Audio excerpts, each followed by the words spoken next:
Well, now let's take a look at the rest of today's news. It's certainly been a very busy week. For more on this, let's bring in broadcaster Craig Foster and New South Wales One Nation leader Tanya Mihalich. Hi to you both. Hi, Thank guys. you very much for joining us this evening.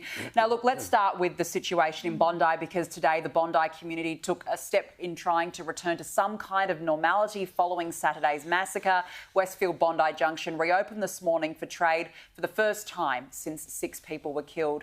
Craig, I mean, look, it's been a really shocking week in Sydney, hasn't it? And tomorrow, of course, marks 1 week since the deadly attacks at Bondi. It feels a bit like life has changed, and for many it will be very hard to return to normal. Yeah, look, it's worrying times, with what's happening abroad and what we've seen in the last week. The Bondi Junction Centre is, we live and play, and our kids are all there very regularly, and so many of our friends and people in the eastern suburbs, knew people who were there. In fact, my girlfriend's partner was locked in one of the shops throughout, and so my heart goes out and all my love to the families who were involved, and of course all of those tragic stories that everyone has been across this week, and it must have been such an incredibly difficult week. One thing I've got to say is I have been inspired by how many Australians have come together, through these, and Australians do that best in times of crises. And everyone out, today, as you say, are coming together to commemorate the events, but also, pledge our commitment to each other and to the values of Australia and across all of our communities as well, which is really important.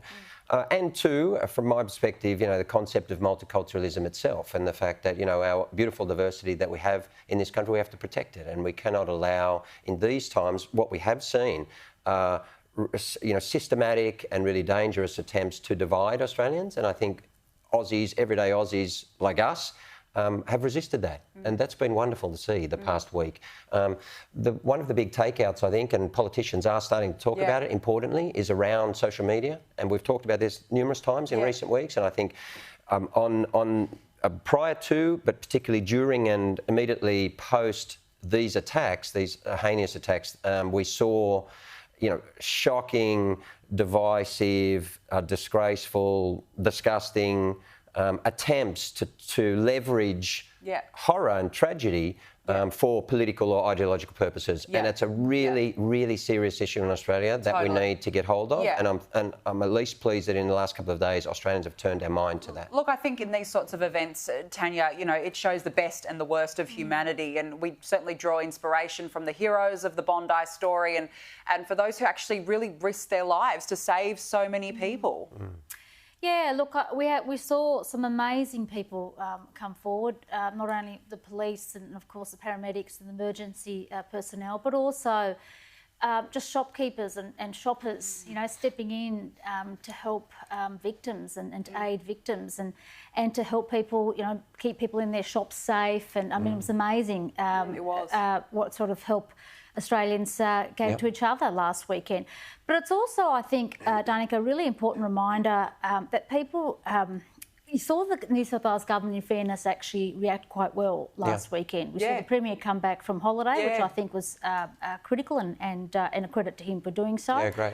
And it was important that the government all come together, whether it be the police, the health, all the different institutions in New South Wales came together to assist the victims and to assist the families and everybody grieving. It's also a good reminder of how important it is to focus on the basics. And you want government focusing on the basics.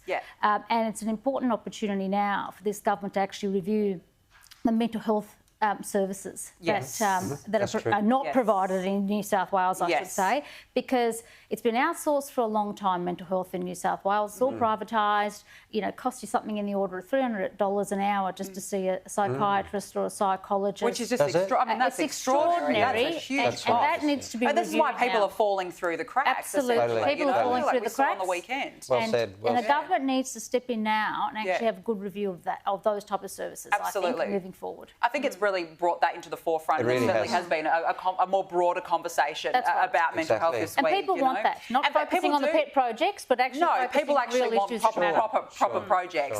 No, look, let's move on, because public hospitals are on life support as performance drops to its lowest level ever. Planned surgery wait times are the longest on record, while emergency departments are failing to treat on time as many as 1 in 3 people with life-threatening conditions. Craig, that is a big worry. What's going on here? Well, one of the things we expect as Australians, for our service, for our taxes, for our working lives, is decent, timely health services. And that to make sure that Medicare and other services that we have are broad enough so that Australians can can access timely and cost-effective health services that they need. And you talked about mental health as an incredibly important one. So yes. It's clear that hasn't been happening, and this is one of many issues we've discussed here over the last month. Right? We talked about the road tolls, which I'm certainly not a fan of. I think it's ridiculous in a resource-rich country that we're paying for that.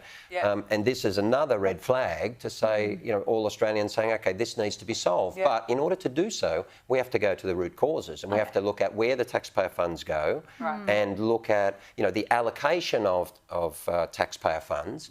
And so I think it's time to have that conversation. Well, I've got to say, Craig, you've also got to look at what's transpired in the last 12 to 18 months.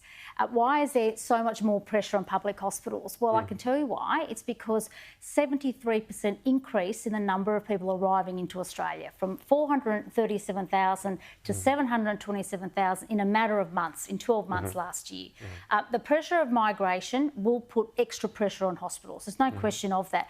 Can I just say, these wait lists were actually under control after COVID. All data that you saw around Australia essentially show that there was some, that it's stabilised, the waiting lists and so forth, and the type of services and surgeries coming out of emergency and indeed elective surgery. It's actually skyrocketed now, the waiting lists, and you're seeing the worst. It's the worst numbers in 20 years now because of the number of people that have come into Australia in the last 12 months, 12 to 18 months. Well, there was another record in February. It's gone up by 20% and it's gone up again. So, and when you've got those type of numbers, a net gain of something in the order of 520,000 people in a matter of 12 months, of course there's going to be pressure on the health system. As there is already on housing, we know that. Of course, and it doesn't surprise me that there's now additional pressure on the hospital system. Well, let's be careful.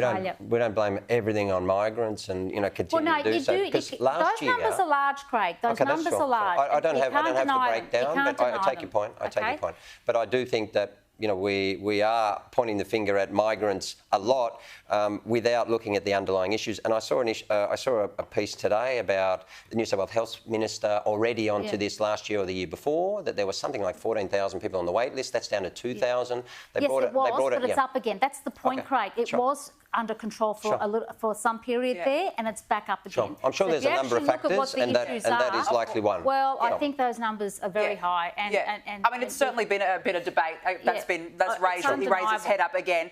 But look, I want to get to this next story because a Brisbane state school is under fire for converting one of its female-only bathrooms to a gender-neutral bathroom without consulting parents first. Now, some parents are insisting their daughters are too afraid to go to those bathrooms, reporting male students are urinating on the seats and in the sanitary bins, or otherwise loitering around. Tanya, this is appalling. Yep, it certainly is. Look, why can't we just focus on actually providing young kids at school a safe place? Not shared place. No. Okay? It's not about shared places, it's actually about safe places. 12-year-olds are in Year 7. So you've got 12-year-old girls who are navigating through the challenges of puberty. And rightly should have access to their own bathrooms. Okay, this is outrageous. The idea that the Queensland Human Rights Commission essentially decided that every school in Queensland has to divvy up a certain number of unisex toilets. And they know that already there probably isn't sufficient toilets available for these kids. It's appalling. It's essentially putting through this social sort of virtue signalling, pushing this agenda on kids. Let kids be kids. I can understand why parents are outraged. These, kids and indeed boys should be able to navigate the challenges of puberty by going to their own bathroom, not being subject to that type of intimidation and to these sorts of issues.